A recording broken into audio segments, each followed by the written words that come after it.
पवित्र श्रीमद् भागवत गीता, पवित्र चारों वेद, पवित्र कुरान शरीफ, पवित्र बाइबल, पवित्र गुरु ग्रंथ साहिब, पवित्र कबीर साहिब की वाणी में छुपे हुए गूढ़ रहस्य अर्थात तत्व को जानने के लिए कृपया अवश्य सुनिए जगत गुरु तत्वदर्शी संत रामपाल जी महाराज के मंगल प्रवचन। परमात्मा के रूप में काल गया, करुणामय के रूप में, और कहा है इंद्रमती कहाँ है बेटा।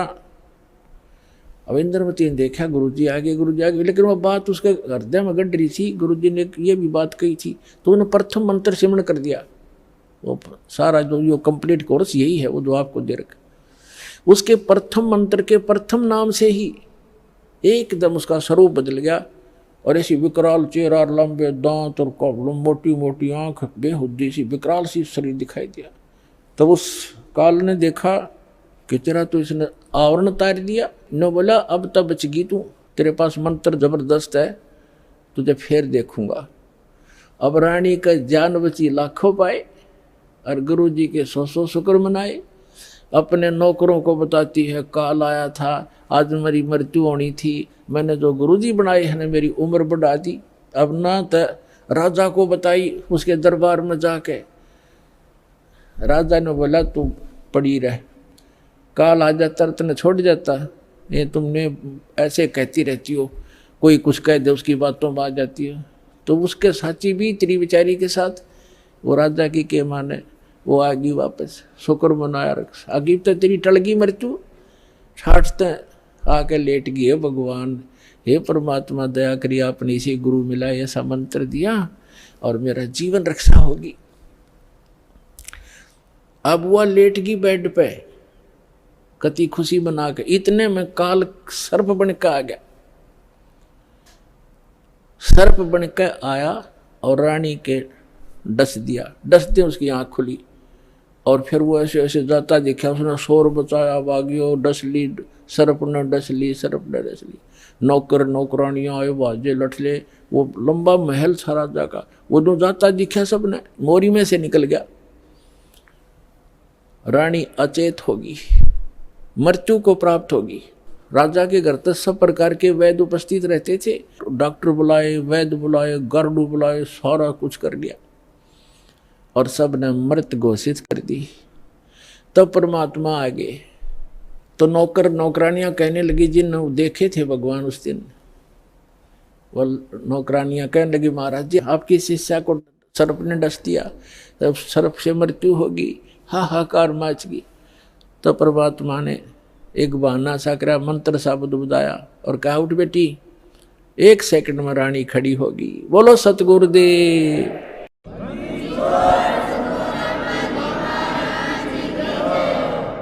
धन धन सतगुरु सत कबीर, भगत की पीड़ मिटाने वाले। धन धन सत कबीर, भगत की पीड़ मिटाने वाले, भक्त की पीड़ मिटाने वाले, भक्त की वाले। धन धन सतगुरु सत कबीर, भक्त की रहे नल नील यतन कर हार, तब सतगुरु से करी पुकार। रहे नल नील यतन कर हार, तब सतगुरु से करी पुकार। जा सतरे खा लखी अपार, सिंधु पे सिला तैराने वाले। जा सतरे खा लखी अपार, सिंधु पे सिला तैराने वाले। धन धन सतगुरु सत कबीर, भक्त की पीड़ मिटाने वाले, भक्त की पीड़ मिटाने वाले, भक्त की। धन धन सतगुरु सत कबीर, भक्त की।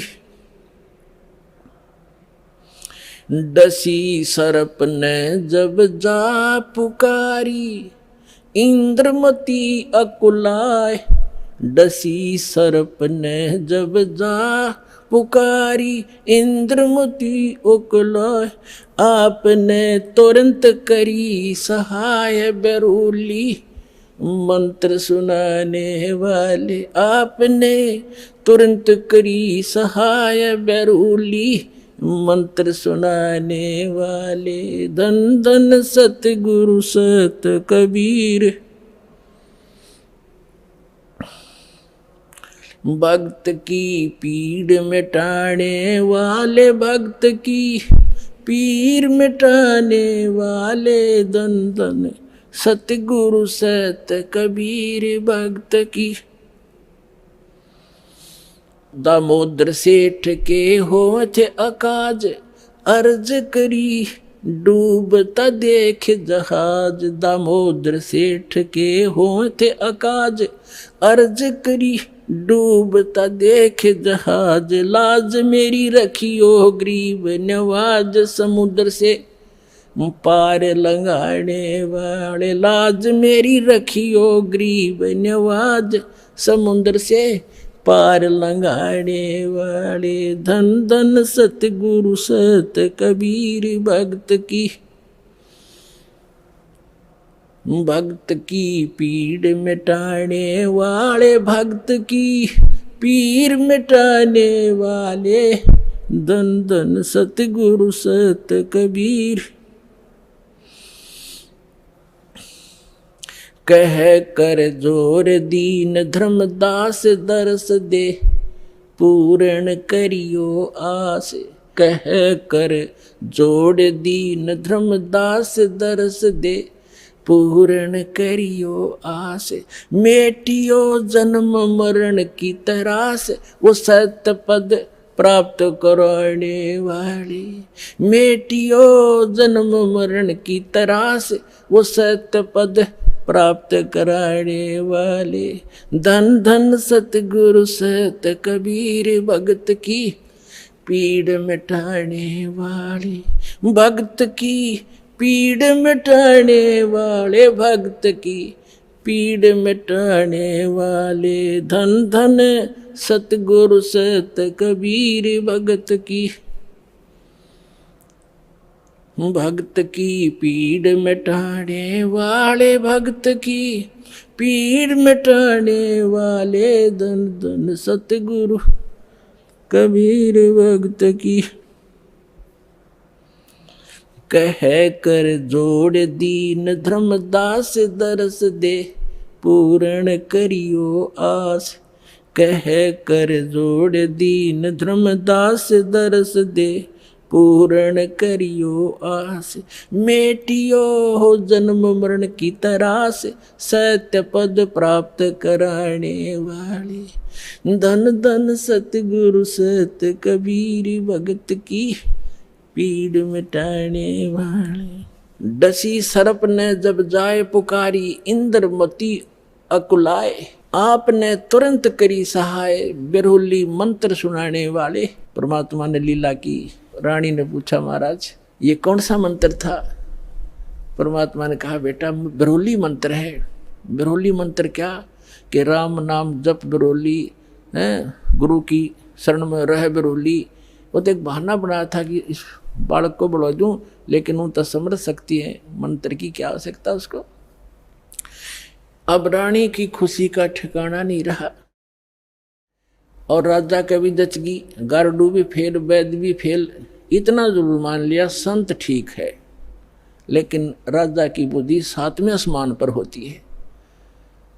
पुण्यकर्मी प्राणी होते हुए भी वो दुर्भागी होता है जो भक्ति नहीं करता, और रानी होते हुए या राजा होते हुए जो भक्ति करते हैं, सत साधना करते हैं, चाहे कैसे भी कर रहा है। परमात्मा कहते हैं, चाहे कोई भक्ति करे कपट की और उसको भी अपनाऊं, और श्याम दाम दंड भेद सेती, फिर सिद्ध मार्ग लाऊं। अब देखो, परमात्मा काल को आने भी नहीं देता, इसलिए आने दिया रानी का जच्चा ना हो। या बात संत जो साची कह गया, परमात्मा समझ रहे थे कि या फिर छोड़ दे हो गुरु, दूसरा गुरु आते ही उसके भी चरण छुओ और उसकी भी आरती तारो। और पुण्यात्मा गुरु को तजे भजे जो आना, अर्ता पशुआ को फोकट ज्ञाना। परम संत ने छोड़कर फिर वो नकलियां फिर भी आस्था जिसकी है तो वो फोकट ज्ञान श्रद्धा नहीं बनी उसकी। जैसे पति भरता पति से राती, आन पुरुष नहीं भावे, और बस है पीहर में सुरत प्रीतम में, ऐसे ध्यान लगा। क्योंकि पहले तो आपके पास कोई पैमाना ही नहीं था मापन का, जांच करने का कोई ऐसा वस्तु नहीं थी, विकल्प नहीं था। अब दास आपको पहले संत को जांचने के पैमाने देता है कि इससे नाप के देख लियो जिसके पास ये ज्ञान है। जैसे धर्मदास जी भी पहले ऐसी दूसरी साधनाएं करता था। जब परमात्मा ने उसको सच्चा ज्ञान सुना, वो फिर भी बुद्धि भ्रष्ट हो गई थी बीच में, तो फिर परमात्मा मिले नहीं थे। तो उसने सोचा साधु संत के रूप में मिले थे, कोई भी संत मिलता धर्मदास उसके पास जाता और जाती कहता महाराज जी ठीक सो, कहा आजा बच्चा ठीक है। तो उसने पूछा जी वो क्या प्रश्न करता था कि ब्रह्मा विष्णु महेश के माता पिता कौन है? तो वो कहता था अरे ये तो अजरो अमर है, सर्वेश्वर है, ये कहाँ से बात उठा लिया? तो तभी उठकर चल पड़ता था कि ना ये संत नहीं है। तो उसके पास एक पैमाना था उनको जांचने का।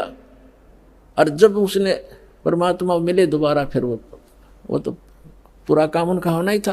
तो पहले तो आपके पास कोई ऐसा था नहीं मेजरमेंट टेप जिससे आप उसको नाप सकते थे, तोल सकते थे, जांच सकते थे। और जब पूर्ण संत मिल जाए फिर भी वो नहीं वास्ता है, वो तो जीवन नाशक है आपके। हाँ, उनको समझाने की चेष्टा करो गुरुजी।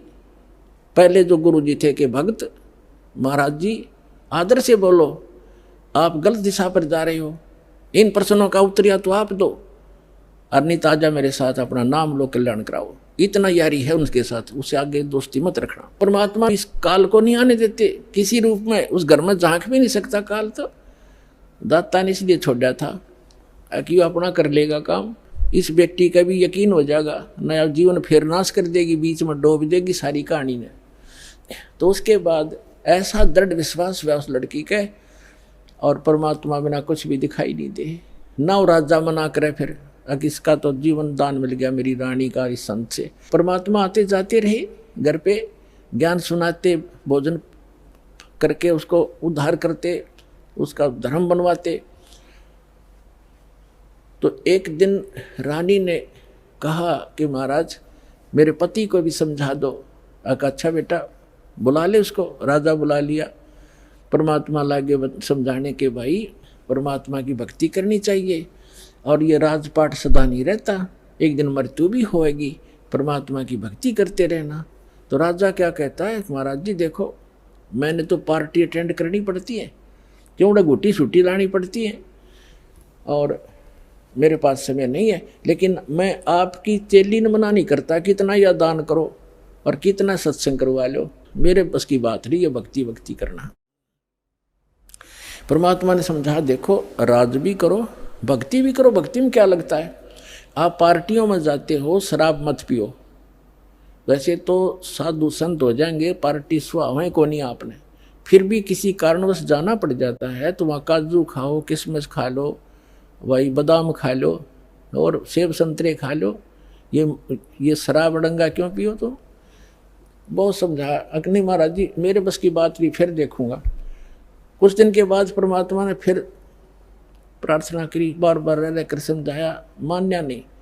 लास्ट में ये कह दिया कि महाराज जी देख मुझे ना कहा करो आप, और आपकी चेली ने मैं मना नहीं करता, तो सारे खजाने लुटा दे, और मैं कति बाधक नहीं बनता इसके बीच, मेरे बस की बात नहीं। तो परमात्मा कहते कबीर पिछले पाप से हरि चर्चा ना सुहावे, और कह ऊँगे कह उठ चले ना और बात चलावे।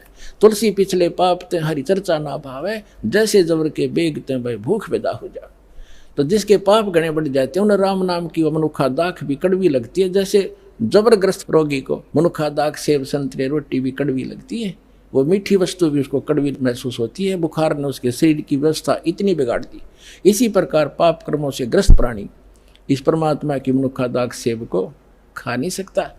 उसके लिए तरीका है, जैसे कुनीन होती है मलेरिया का नाश करने के लिए, और कुनीन भी कड़वी, बुखार को सेट करने के लिए जिससे कड़वी वस्तु लग, उसके लिए कड़वा ही खाना पड़ेगा, न चाहते हुए फांकी मारनी पड़ेंगी, और उस कड़वी दवाई खाने से रोग नाश हो जाएगा, फिर वो मीठी लगने लग जाएंगी। इसी प्रकार ये सत साधना भगवान की कथा ना चाहते भी सुनते रहना चाहिए, फिर वो रोग नाश हो जाएगा। कुछ पाप ऐसे होते हैं जो परमात्मा के सच्ची ज्ञान के सच्चे वचन से, परम संत के वचन से, मुख से बोले हुए वचन से वो शीघ्र नाश हो जाते हैं और फिर वो भूख जागृत हो जाती है भगवान की कथा की। ऐसे बहुत से व्यक्ति हैं शुरू शुरू में वो सुनते भी नहीं थे, अब आज 500 किलोमीटर से चलकर और 10 में दिन यहाँ आ जाते हैं। अब उनका पाप कर्म का बुखार उतर गया। अब परमात्मा ने कहा था कि बेटी आज तू 40 वर्ष की थी जब तेरी डेथ होनी थी। उसने कहा जी हाँ बिल्कुल ठीक 40 वर्ष की थी जिस दिन मेरे को सांप लड़ा, सर्प डसा। और अब मैं चाहूँगा जब मरेगी तू, काल नहीं मार सकता तुझे। अब वो रानी होगी 80-82 वर्ष की। वो 1-2 बार उसने खुद भी कहा महाराज अब मुझे तो भेज दो सतलोक, सारा काम हो लिया। परमात्मा बोले बेटी देख ले कोई पोता पोती में आस्था तो नहीं है तेरी, कार कोठी में, घोड़े कोठी में, दैया आस्था रहेगी ना ऊपर। यहाँ तो तू फॉर्मलिटी करेगी और ऊपर जाकर तो कति तेरी बार दिखाई देगी शीशे की तरह, फिर वो वापस पटकनी पड़ेगी। मैंने अगना जी आप तो अंतर्यामी हो, मेरे कोई मन में नहीं है, मैं तो कति फारिग हो रही हूँ, अपने ज्ञान ऐसा दे दिया, मृत्यु तो होनी ही है, चलते हाथ पाँव हो जाओ और अच्छा है। तो जब वो 80-82 वर्ष की होगी तब परमात्मा ने कहा कि ले चल इंद्रमती सतलोक चलते हैं। चलो जी। अब परमात्मा अकेले आए थे और किसी को नहीं दिखाई दे रहे थे और इंदुमती को दिख रहे थे। वो चलेगी, औरों के देखने लगे रानी मर गई, क्या हो गया, पेरानी हार्ट फेल हो गया, कुछ भी कहते रहो, वह गई अपन उसको पता भी नहीं तो मरी है। तो मान सरोवर है ऊपर एक, यहाँ पर मान सरोवर है। उस मान सरोवर पर जाकर कुछ दिन के लिए इस जीव को वहाँ रखा जाता है। वहाँ रखने के बाद फिर इसकी भावना देखी जाती है ये अभी कितनी और कमज़ोर है। तो वहाँ जब मान सरोवर पर जा लिए उसमें स्नान कराया जाता है। कुछ आवरण जो गंध है हमारे आत्मा के मैल वहाँ परमात्मा के मंत्रित जल से भी ठीक होते हैं। तो बाहर आकर बैठ गई रानी स्नान करके और परमात्मा ने पूछा बेटा अब फिर देख ले कोई आस्था तेरे नीचे के लोक में तो नहीं किसी की, तेरी संपत्ति में। तो उसके मन में एक बात खटकेगी कि हे महाराज आपके ज्ञान से मुझे तो बहुत कुछ जानकारी होगी, लेकिन संसार की दृष्टि में जो मेरा पति है अब तो मुझे अपने ओरिजिनल पति का पता लग गया। परम अक्षर ब्रह्म वो हमारा पति है, लेकिन शरीर का जो पति है वो बहुत बड़ी आदमी था, लेकिन उसकी नालायकी है मालिक, उसने भजन नहीं किया। लेकिन आज जो मुझे उपलब्धि हुई है उसमें उसका बहुत बड़ा सहयोग है मेरे पति का। उसने मुझे मना नहीं किया। यदि वो मुझे मना करता तो पत्नी तो अपने पति के विवश होती हैं, वो आपको भी प्रवेश नहीं करने देता समर्थ था और मुझे भी भक्ति से वंचित करा देता। उस देवता ने कोई बाधा नहीं करी। यदि उसका कोई क्रेडिट बना हो इस काम का तो मेरी प्रार्थना है भगवान उसको भी शरण में लेना। पुण्यात्मा परमात्मा जान गए कि यह भी कमजोरी ये है। जैसे कल बताया था एक वृद्ध व्यक्ति डॉक्टर के पास चला गया, कमजोर सा होता ही है वृद्ध, मांस खत्म, अस्थि पंजर शेष। डॉक्टर से कहने लगा डॉक्टर जी मेरी पिंडी भड़के हैं, पिंडियों में दर्द होता है पिंडलियों में। डॉक्टर ने देख लिया दूर रहते हैं कमजोर वीकनेस के कारण है कि कमजोरी है बाबा। फिर कहने लगा जी मेरी सांथल भी दर्द करती है। डॉक्टर बोला कमजोरी है बाबा। मेरे सिर में दर्द रहता है डॉक्टर जी। डॉक्टर बोला जी कमजोरी है। फिर बोला मैं खड़ा होता हूँ चक्कर सा आता है। डॉक्टर बोला कमजोरी है। वो वृद्ध गुस्सा हो गया ने बोला तू डॉक्टर है गम चक्कर एक के बाद जाना है, कमजोरी कमजोरी कुछ और भी बतावेगा। तो डॉक्टर बोला यह भी कमजोरी है, क्योंकि कमजोर आदमी ने गुस्सा आया करे, ये भी ड्यू टू कमजोरी है, वीकनेस है। तो पुण्यात्मा परमात्मा जानेंगे अज्ञा भी कमजोरी है जो या बोल रही है आज उसके प्रति इसका लगाव शेष है या आप भी डूबेगी। तब कहा बेटा तू यहाँ रुक कुछ दिन। अब राजा 90 वर्ष का हो गया था, अट्टा कट्टा शरीर, अच्छे खावा खादू लावे गुटी किसमस बादाम और लाल चेहरा। अब ने सोचा था 100-125 वर्ष तो जिया ही करें न खूब। अब राजा आया, चौक में आया बाहर से घूम के, 90 वर्ष की उम्र होगी थी। और आते ही नीचे उतरा घोड़े से, नौकर आसपास खड़े, अंगरक्षक साथ थे, बाहर से आए थे, और पलंग तक भी नहीं पहुंचा, गद गिरा और टट्टी पेशाब निकल गई। यम के दूत खड़े दिखाई दे, जबान बंद होगी, उसका टाइम आ गया, सेकंड भी नहीं दे, एक सांस भी नहीं दे काल तो, और खींच खींच कर सांस लग गया, टट्टी पेशाब निकल गई, नू आँखें फट गई। वैद्य बुद्धों ने अपनी सारी जंतर मंतर कर लिए, सारी दवाई दे दी, फिर वो समझ गए कि अब इसका अंत समय है। तब परमात्मा ने कहा कि देख बेटी उस अफलातून की क्या हालत हो रही है, देखो यम के दूत खड़े चारों तरफ और उसको कैसे डरा रहे हैं, उसकी जुबान बंद कर रखी है उन्होंने, अब ये बोल नहीं पा रहा और धरती तोलता फिरे था, कहे कि नहीं मानने था। तो रानी बोली देख लो जी मैं क्या बताऊँ आपने, उसने मेरी मदद बहुत कर रखी है। परमात्मा समझ गए कहाँ या के कहना चाहो है, तो कहने लगा बेटी मैं जाता हूँ। तो परमात्मा आकर प्रकट हो गए वहाँ उनके चौक में। कबीर साहब के आते ही यम के दूत ने गए एकदम गायब हो गए, राजा होश में आ गया और उसने सामने परमात्मा खड़े दिखाई दिए, चरणों में पड़ गए और वो यम के दूत आकाश में दिखे, वो नो देखकर कभी भगवान की तरफ देखे। परमात्मा बोले भाई आज तेरा एंड आ गया था चंद्र विजय, तेरा सांस शेष नहीं था। ने बोला जी सही बात है। तो परमात्मा बोले अब क्या चाहिए तुझे, अगर जी मैंने भक्ति दे दो, भक्ति दे दो, भक्ति करूँगा। तो अपने आत्मा अब आँख खुल आदमी की जब पक्की यकीन हो जाए कहाँ टिकट कटेगी तब भगवान दिखाई देता है। कहते हैं दुख में सुमन सब करे, सुख में करे ना कोई, और जय सुख में सुमन कर ले दुख क्यों होए। तो परमात्मा बोले 2 साल दूंगा तेरे को, और 2 वर्ष में जो भक्ति कर लेगा तो ठीक से, ना तो फिर तेरी बिरान मिट्टी हो जाएगी। दे के बच्चों ने राजपाठ और बैठ गया माड़ा लेके। 2 साल के अंदर सारी कसर काट ली। कहते हैं जीवन तो थोड़ा ही बला जब सत सुमरण हो और लाख वर्ष का जीवन लिख रहनी को। तो इस प्रकार उन दोनों प्राणियों का मोक्ष किया उस कबीर भगवान ने। बोलो सतगुरुदेव की।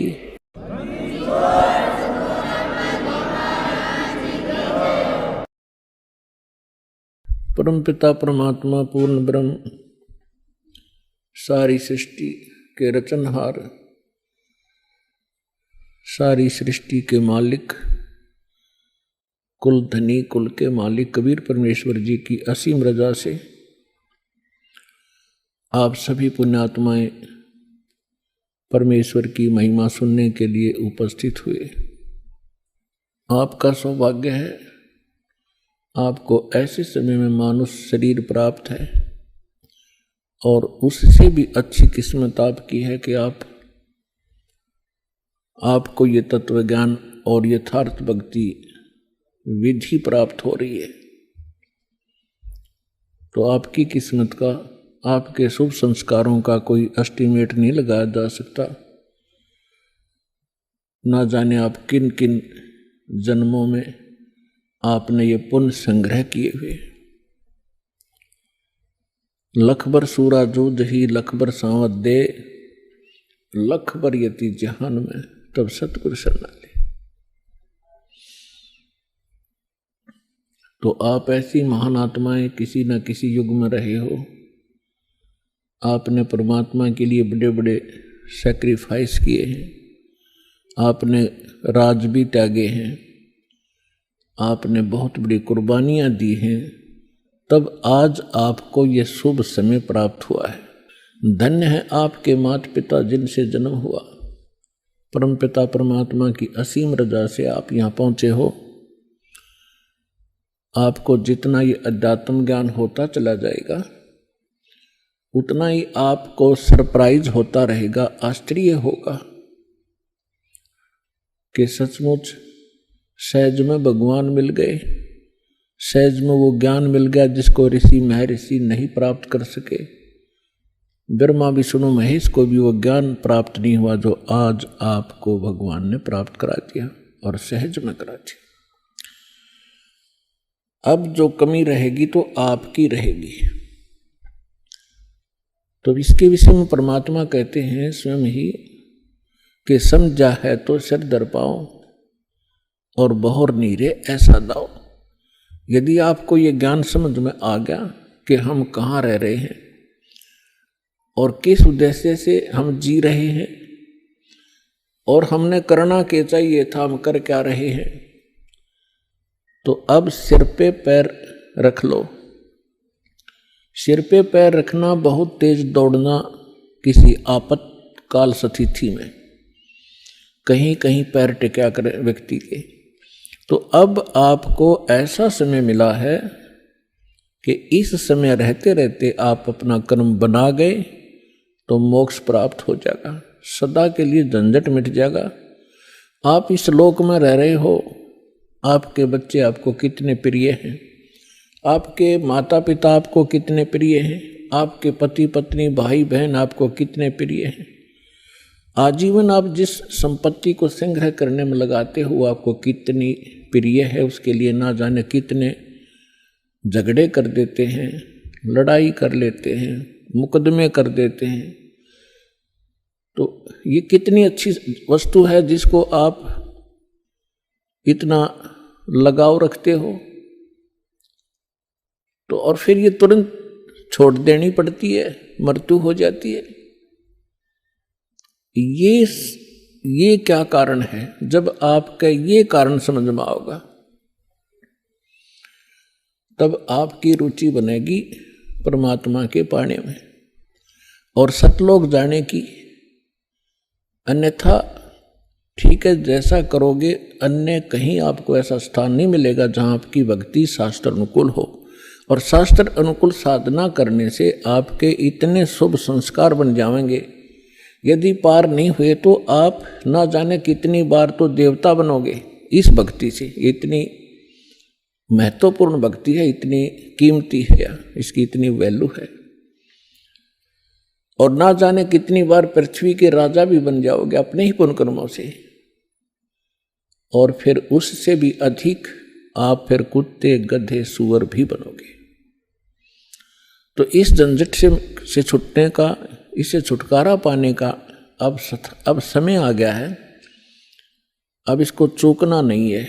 बुद्धिमान व्यक्ति हो, एजुकेटेड होगे, परमात्मा ने हर तरह से रजा बख्श रखी है, आपको शिक्षित किया, सदग्रंथों से दास को परिचित किया और फिर ऐसे इंस्ट्रूमेंट बना दिए कि आप घर बैठे देख सकते हो। अब भी कोई परमात्मा प्राप्ति नहीं कर सकेगा, सतलोक जाने की इच्छा जिसकी नहीं बनेगी, तो फिर वो मनुष्य के शरीर में पशु ही है, मनुष्य नहीं है। इस ऐसा ज्ञान परमात्मा ने आपके रूबरू करा दिया है। जिस दिन आपकी सही रुचि बनेगी, ये ज्ञान समझ में आओगा, आपको इस लोक की कोई भी वस्तु अच्छी नहीं लगेगी। इंद्र दा राज काग दा बेष्टा, स्वर्ग के राजा की गद्दी भी आपको ऐसी बुरी दिखाई देगी जैसे काग की बींट होती है, टट्टी होती है। और अब तक हम एक सरपंच बन जाओ तो काग बीट से फिरें, एमएलए बन जाओ तो पता नहीं के बन गए, मंत्री मुख्यमंत्री बन जाओ इस छोटे से टुकड़े के, तो हमारी बुद्धि खराब हो जाती है। इस ज्ञान से सेटिंग होगी, यहाँ से इच्छा हटेगी। आपने देखे होंगे मुख्यमंत्री हेलीकॉप्टर से जा रहे थे, आगे उनके स्वागत के लिए माला लिए खड़े थे, रास्ते में क्रैश हो गया हेलीकॉप्टर और उस भगत जी के हाड भी ना पाए कि 3 दिन तक। तो खाक है यह जीवन। तो आपने गहराई से सोचना पड़ेगा। ये कोई डूम बाट के गीत नहीं है, परमात्मा का बता आध्यात्मिक मार्ग है। और परमात्मा कहते हैं ये कहन सुन की बात नहीं है, ये कर पाड़ने की। पुण्यात्माओं, आपको आज के सत्संग में सुबह सुनाया था कि परमात्मा स्वयं आते हैं यथार्थ ज्ञान बताने के लिए और अपनी प्यारी आत्माओं को, अच्छी आत्माओं को मिलते हैं। गोता मारूं स्वर्ग में जा बैठूं पाताल, गरीब दास ढूंढता फिरूं अपने हीरे मोती लाल। कबीर साहब गरीबदास साहिब जी को मिले, सतलोक में लेकर गए, जहाँ से हम आए हैं, जहाँ हमारा निज स्थान है, जहाँ हमारे पिता रहते हैं। और वो प्रेम पिता फिर वापस छोड़ के गए उनको इस पृथ्वी पर। आंखों देखा वो वहाँ का नज़ारा, वो दृश्य, सारा दृश्य। और परमात्मा से प्राप्त उस ज्ञान से परिचित होने के बाद गरीबदास साहिब जी ने बताया कि परमेश्वर ये कह रहे थे, गोता मारूं स्वर्ग में जा बैठूं पाताल, गरीबदास मैं ढूंढता फिरूं अपने हीरे मोती लाल। आप उस परमात्मा के वो हो हीरे और मोती, यानी बहुत ही प्रिय आत्मा हो। आप तक परमात्मा ने किसी भी माध्यम से संदेश पहुंचाया है और अपनी शरण में लिया है। आप वो पुण्यात्माएं हैं। अब जब परमात्मा यहाँ आए हुए थे, घर घर डोला करते थे, कहीं भी चौराहे पर खड़े हो जाते थे, एक तारा लेके अपनी अमृत वाणी को सुनाया करते थे। परमात्मा की वाणी में आत्मा को अट्रैक्ट करने का इतनी पावर है जैसे चुंबक लोहे को खींच लेती है। अब इस मालिक की वाणी को सुनकर आत्मा अपने आप जैसे खिंचाव होता है और ऐसे परमात्मा की वाणी इसको धंधेड़ कर रख देती है, इसको विवश कर देती है सोचने के लिए। तो कर क्या रहे हो, करना क्या चाहिए था। पृथ्वीपति चकवे गए जिनके चक्र चलंत, रावण सरीखे कौन गुण भाई ऐसे गए अनंत। सर्व सोने की लंका थी वो रावण से रणधीरम, एक पलक में राज विराजी जम के पड़े जंजीरम। सुखदेव ने 84 भुगती बना पजावे खरवो, तेरी क्या बुनियाद परानी तू पेंडा पंथ पकड़ो। आए हैं सो जाएंगे ये राजा रंग फकीर, एक सिंहासन चढ़ चले एक बंधे जात जंजीर। कबीर हरि के नाम बिना ये राजा रसब हो, माटी लदे कुमार के भाई घास न डाले कोई। पुण्यात्माओं, ये भगवान की बताई वाणी दास बोल रहा है, जो परमेश्वर स्वयं आकर बोलते हैं। जैसा गीता अध्याय नंबर 4 के श्लोक नंबर 32 में आपको प्रमाण बताया था कि गीता ज्ञानदाता कहता है कि वो परमात्मा स्वयं आकर अपने मुख कमल से जो ज्ञान देते हैं वो तत्व ज्ञान है। और उस ज्ञान में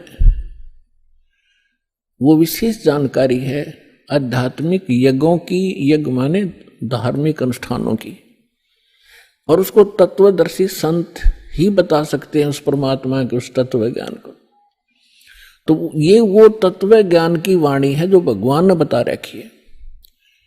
अब हम ये समझें, क्योंकि हमने समय पर अब मनुष्य जीवन में मनुष्य जीवन जैसी ही सुविधा प्राप्त होती है, कुत्ते के जीवन में कुत्ते वाली ही सेटिंग होएगी।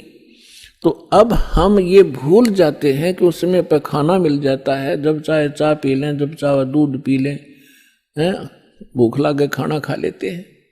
और जब ये शरीर छूट जाएगा, क्योंकि ये मिला इसलिए था, ऐसी सुविधाएं और ऐसी बुद्धि दी थी कि आप इसमें परमात्मा पाने का प्रयत्न करें।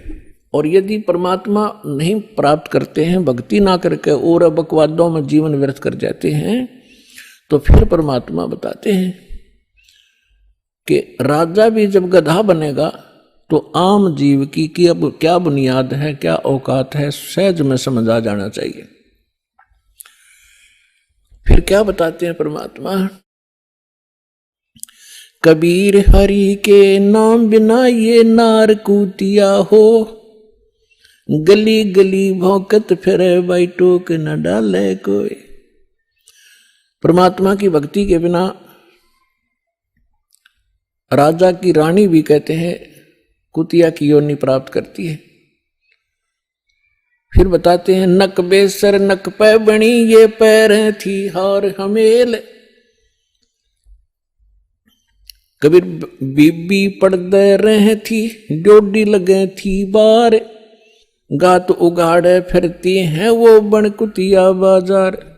वो पर्दे की सुंदरी सुनो संदेशा मोर, गात उगाड़े फिरती हैं वो करें सरायों शोर। नक बेसर नक पे बनी पैरें थी हार हमेल। अब सुंदरी से कुतिया बनी, भाई सुन साहेब के खेल। बीबी पड़दे रहती इन राजाओं की रानियां, बड़े बड़े घरों की बहू बेटियां, इन मायाधारियों को हम बड़े मानते रहे। बड़े बड़े घरों की बहू बेटियां पर्दों में रहा करती थी, राजा की रानियों पर्दों में रहा करती थी, आगे उनके चौकियां लगा करती थी, कोई भी गैर व्यक्ति वहां फटक ना जा, और उसमें वो अपनी इज्जत माना करते थे। अब परमात्मा कहते हैं बीबी पर्दे रह थी और डोढ़ी लगे थी बार बार, मन गेट का गए चौकी पहरेदार खड़े रहा करते थे, और गात उगाड़े फिरती हैं वो बनकुतिया बाजार, वो पर्दे की सुंदरी और सणो संदेशा मोर, अब गात उगाड़े फिरती हैं वो करे सरायों शोर। नकबे सर नकबे बनी वो पैर थी हार हमेल, और सुंदरी से कुतिया बनी, कैसा स्वरूप बिगड़ गया, और सुन साहेब के खेल। अपने आत्मा ये बातें कोई कहने और सुनने तक सीमित नहीं रखनी है, इनको अपने हृदय में जचाना है और इस पे बहुत विवेचन करना है। परमात्मा ने ये शब्द क्यों कहे? विचारणीय विषय है कि जो बड़े घरों की बेटियां बहुएं, उनको घर से बाहर जाना अलाउड नहीं था, उनकी इज्जत का नाश हुआ था, और जिस कारण से वो सत्संग और संत के विचारों से वंचित रही। जब वो रानी थी, सुंदर गहने पहना करती थी, आभूषण पहना करती थी, काजू किशमिश और बादाम युक्त हलवे और खीर खाया करती थी, क्योंकि उनके पूर्व जन्म की कमाई शुभ संस्कार उनके साथ थे। भविष्य में कोई चार्जर लगा नहीं, भविष्य में कोई उनको ऐसा संत मिला नहीं, भक्ति करने ज्ञान सुनने का कोई अवसर ना मिलने से उन्होंने मानुष जीवन बर्बाद कर दिया। काजू किशमिश बादाम के हलवे खीर खाया करती थी और झूठा छोड़ा करती थी, उनकी नौकरानियां खाया करती थी। एक परमात्मा की भक्ति ना करने से वो अगले जन्म में कुतिया की योनि में जाती है।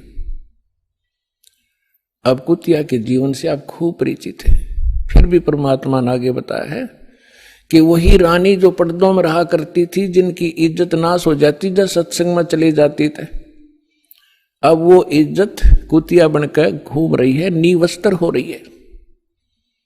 तो परमात्मा कहते कुलकर्णी के कारण जो जीव गया बिगो, इसने अपना भट्ठा बैठा लिया इस लोक लाज के कारण। और जब ये कुल के कर लेगा, जब तू चार पाया का हो, गधा बनकर कुतिया बनकर घूमोगे, जब ये तेरा खानदान तुझे क्या सहारा देगा? तो इसलिए परमात्मा ऐसी ऐसी चोट मारा करते थे, इस सुती आत्मा को जगाया करते थे जगह जगह खड़े होकर।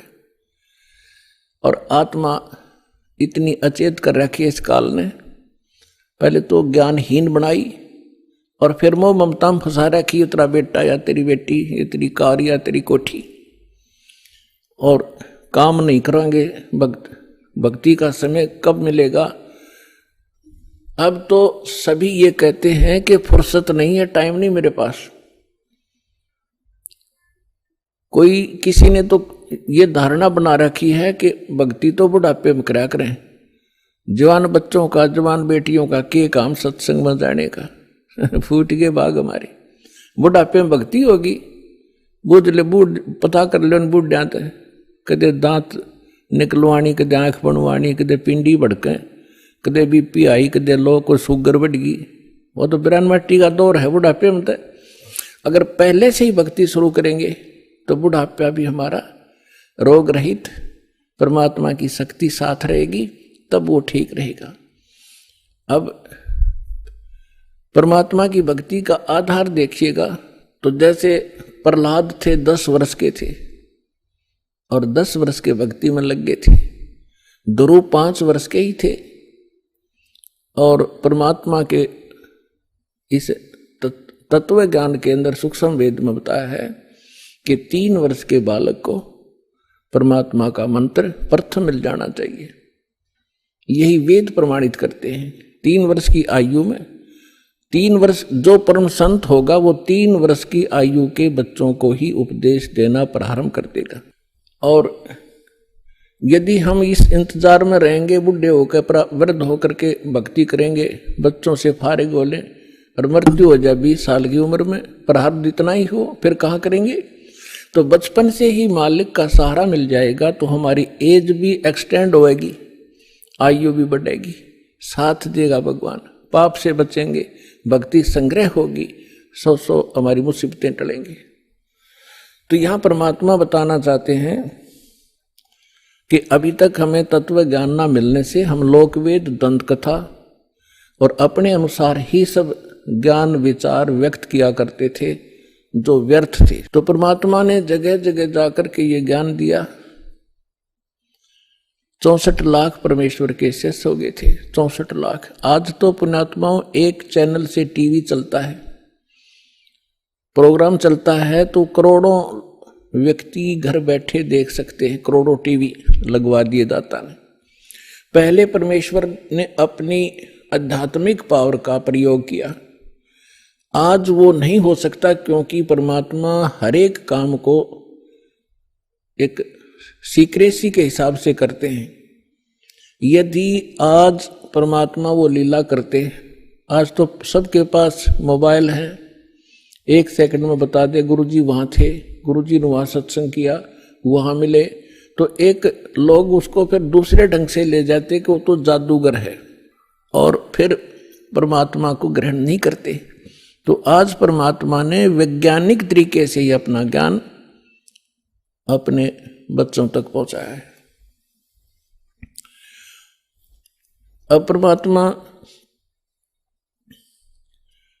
घर घर जाया करते थे, सत्संग किया करते थे और परमेश्वर की शरण में आने से वो दुखी प्राणी सुखी हुआ करते थे। एक ब्राह्मण परिवार था, उसके 2 लड़के 2 लड़कियां थी और चारों बच्चे मेंटली डिस्टर्ब, पत्नी को भी प्रेत बाधा और उनके उपचार के लिए बहुत पैसा व्यर्थ हुआ और कंगाल हो गया, निर्धन हो गया। रिलेटिव्स भी, उस नाती भी, रिश्तेदार भी उससे नफरत करने लगे और उन्होंने एक रामानंद नाम के स्वामी रामानंद जी, काशी के एक प्रसिद्ध संत थे, उनसे भी दीक्षा ली और उनसे भी ट्रीटमेंट, अपना समाधान चाहा।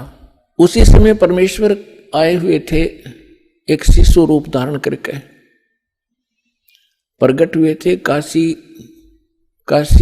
शहर के लहर तारा नामक एक सरोवर के ऊपर कमल के फूल पर अपने सतलोक से आकर बालक रूप धारण किया था। नीरू और नीमा नाम के 2 निसंतान पति पत्नी थे, वो परमात्मा को घर ले गए थे। वहां उनकी परवरिश कुंवारी गाय के दूध से हुई थी। धीरे धीरे बड़े हुए तो वो वही व्यवसाय जो नीरू किया करता था, जुलाहे का काम करने लगे और साथ में अपना जिस उद्देश्य को लेकर आए थे वो प्रचार भी किया करते थे।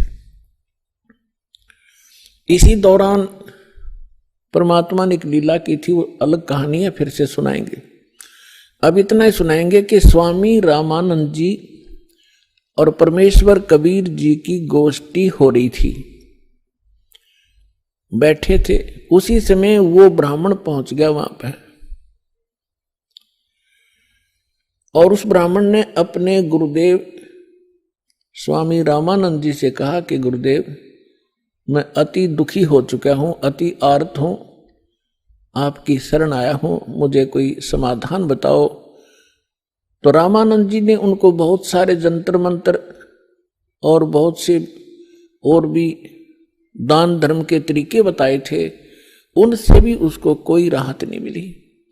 तो पुण्यात्माओं, आप जो भी कोई दुखी प्राणी होता है वो परमात्मा की राहत लेने के लिए संतों के पास जाते हैं। या उसको जो भी कोई बता दे कि वहाँ झाड़ा लगाते हैं, वहाँ कोई ओझा बैठा है, तो वहाँ भी जाते हैं। तो जितने भी संत हैं पहले अपनी क्रिया बताते हैं, आप ऐसे करो, ये मंत्र जाप करो, ये ऐसा दान करो। उनसे भी कोई लाभ नहीं होता है तो सभी लास्ट में ये कह देते हैं कि ये आपके प्रारब्ध में निहित है, अर्थात आपकी किस्मत में लिखा है, ये आपने भोगना ही पड़ेगा। फिर उदाहरण देते हैं कि जैसे भगवान श्री राम ने बाली को मारा था, जो सुग्रीव का भाई था, वृक्ष की ओट लेकर, और उसका भी बदला भगवान ने भी देना पड़ा श्री कृष्ण रूप में। एक शिकारी ने उनके पैर में तीर मारा विषाक्त, और तब श्री कृष्ण जी की मृत्यु हुई। वो मारने वाला कौन था? वो शिकारी, वो बाली वाली आत्मा थी, और श्री कृष्ण राम वाली आत्मा। तो इस तरह की अटकल देकर के रामानंद जी ने उस ब्राह्मण से कहा कि भाई ये तेरे प्रारब्ध के अंदर लिखा है, ये किसी भी तरीके से नहीं कट सकता। मैं जो विधि जानू था मैंने सारी बता दी।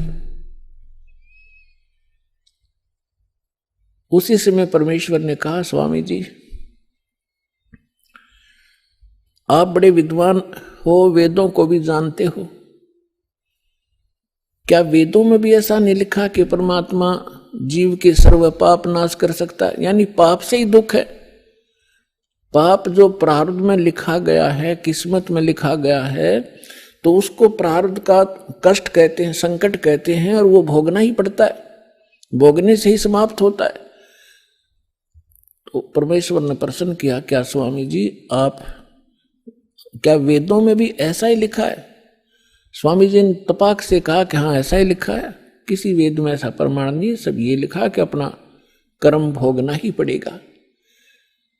तो परमेश्वर ने कहा कि यजुर्वेद अध्याय नंबर 8 के श्लोक नंबर 13 को देखिए स्वामी जी।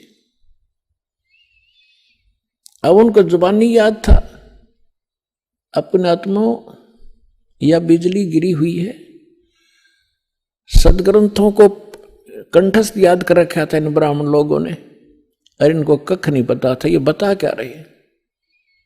रामानंद जी का सिर घूम गया कि दानक का बालक, धान दुलाहे का लड़का, कदे इसने वेद देखे भी को नहीं, और आज इसने मंत्र बता दिया। 104 साल के उसमें परमात्मा के उनके जीवन में, लीला में जीवन जो परमात्मा शरीर में दिखा रहे थे, 99 वर्ष का अंतर था, 99 वर्ष बड़े थे परमात्मा से, और सारा जीवन ही उन्होंने वेद और गीता पुराणों के अध्ययन में बिताया था। तो परमेश्वर ने कहा, कबीर साहब ने कहा, स्वामी जी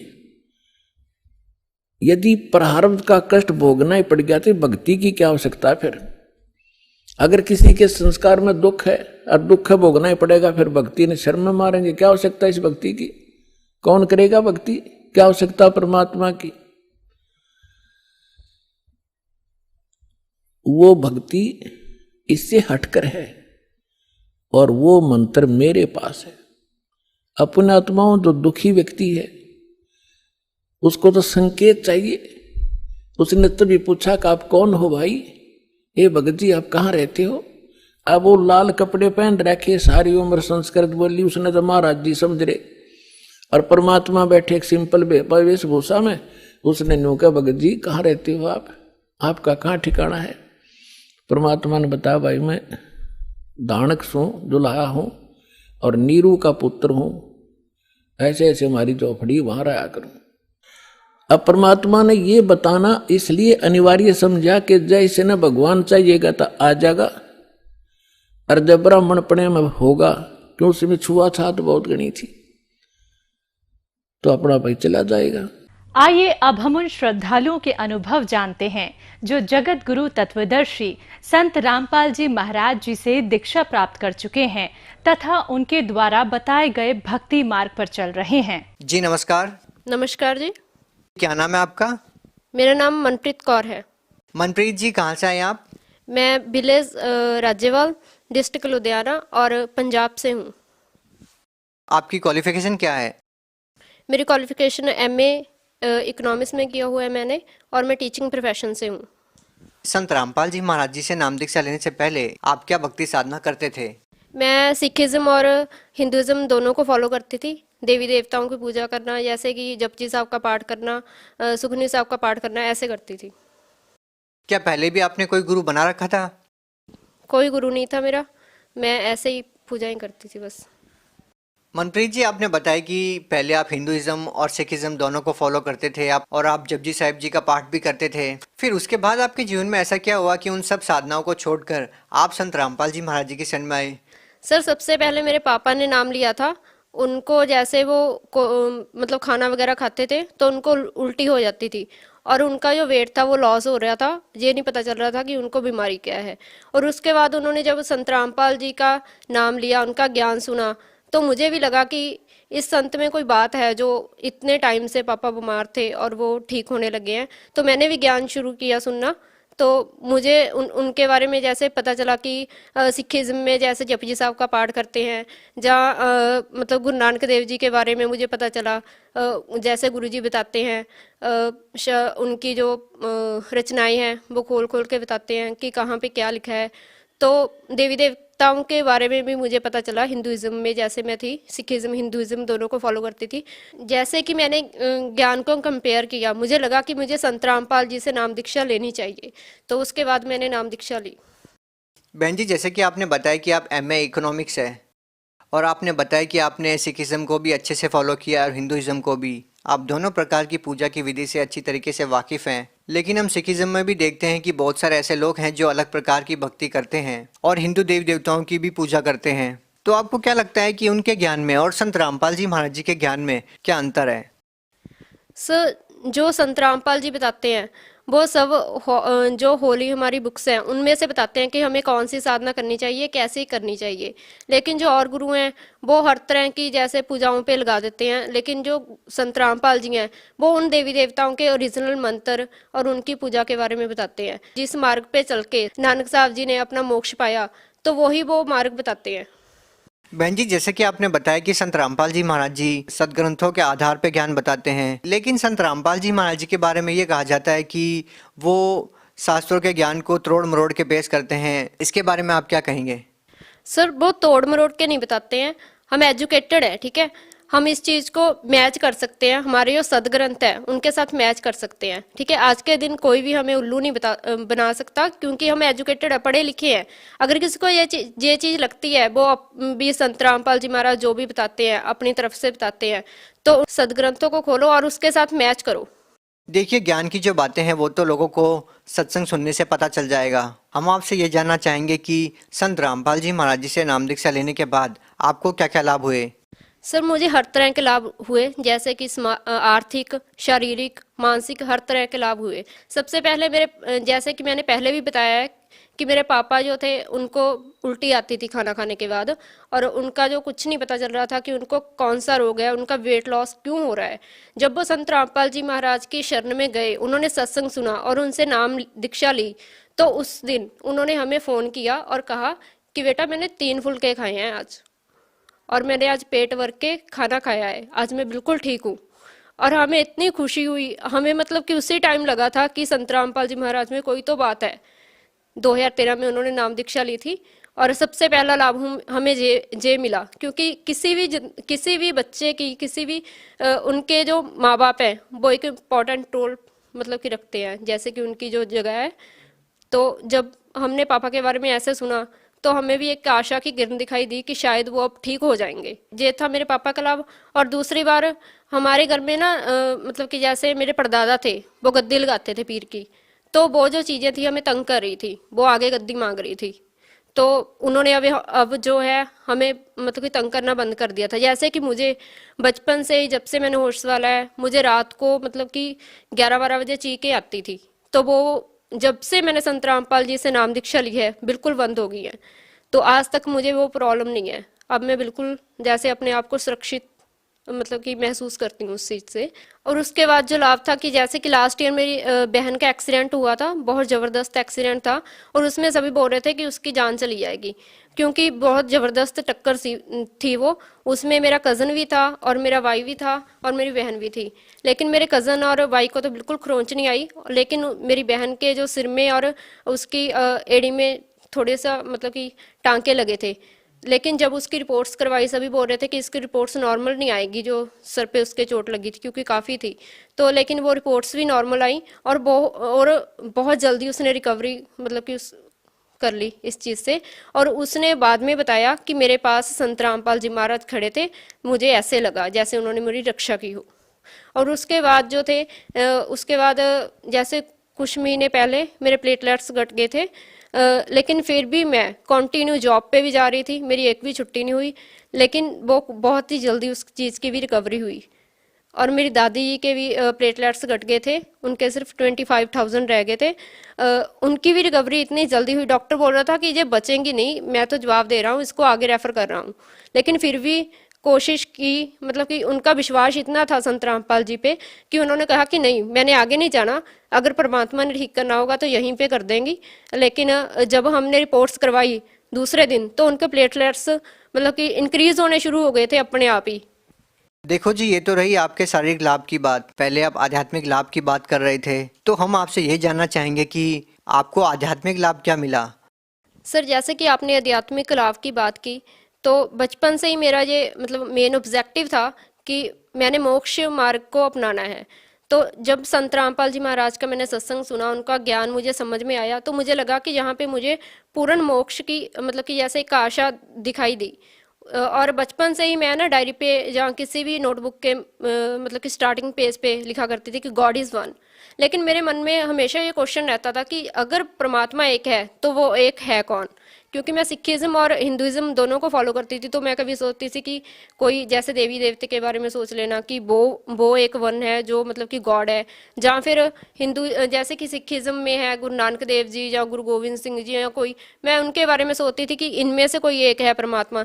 लेकिन जब संत रामपाल जी की शरण में मैं आई, मुझे पता लगा कि एक परमात्मा कौन है जिसकी हमें भक्ति करनी चाहिए। सबसे बड़ा ये मुझे लाभ हुआ कि मुझे मोक्ष मार्ग मिला। सर, जैसे कि 2 साल पहले अभी मुझे मतलब कि 1 हफ्ता पहले ही लगने लगा था कि जैसे मेरी डेथ हो जाएगी, और बिल्कुल ही मेरी सांस भी जो रुकने लगी थी, मुझे लगता था कि अब मेरी सांसें बंद होगी। लेकिन मैंने घर वालों को, अपने फैमिली मेम्बर्स को इसलिए नहीं बताया क्योंकि वो और भी टेंशन में थे पहले ही। तो मैंने सोचा कि वो और भी टेंशन में आ जाएंगे अगर मैंने उनको ये बात बताई। धीरे धीरे क्या हुआ, एक दिन मैं स्कूल से आई, मैंने अपना लंच किया और मैं सो गई। तो जैसे ही मैं सोई, मुझे जैसे कि सपने में किसी चीज़ ने ऐसे लगा कि बहुत तेज़ी से मुझे ऊपर लेके जा रही है, और जो नीचे की दुनिया मुझे ऐसे लग रही थी जैसे कि कीड़ी हूँ। और जैसे कि मैं ऊपर जा रही थी कोई चीज़ें मुझे लेकर, इस चीज़ को कोई चाहे बिलीव करे चाहे ना करे, मैं बता रही हूँ आपको। और संत रामपाल जी महाराज मेरे बेड के पास आके खड़े हुए और उन्होंने कहा कि जे मेरा शिष्य है, जे मेरा बच्चा है, आप इसको नहीं ले जा सकते। और उसी टाइम मैं इतना रो रही थी सपने में, और मैंने गुरु जी को, संत रामपाल जी को दंडौत भी किया, उन्होंने मुझे आशीर्वाद दिया। और जब मैं इस चीज़ से मेरी जाग खुली, तो मुझे लगा कि जैसे कि मेरे जो बॉडी पार्ट्स हैं बिल्कुल ही काम करना बंद कर गए हैं। और मेरे मम्मा ने मुझको उठाया, कह रहे कि उठिया, तो ट्यूशन नहीं पढ़ानी तूने आज। तो जब मैं उठी, बिल्कुल ही मेरे से हिला नहीं जा रहा था, 10 मिनट तक तो मुझे पता नहीं चला कि मैं कहाँ पे पड़ी हूँ। तो इस बात से मैं ये कह सकती हूँ कि वो मेरे लिए एक जीवन दान था। बहन जी, आप भगत समाज को क्या संदेश देना चाहेंगे। सर, मैं समाज को ये संदेश देना चाहूँगी कि संत रामपाल जी महाराज की शरण में आओ और अपना कल्याण कराओ। जी धन्यवाद। Thank you sir.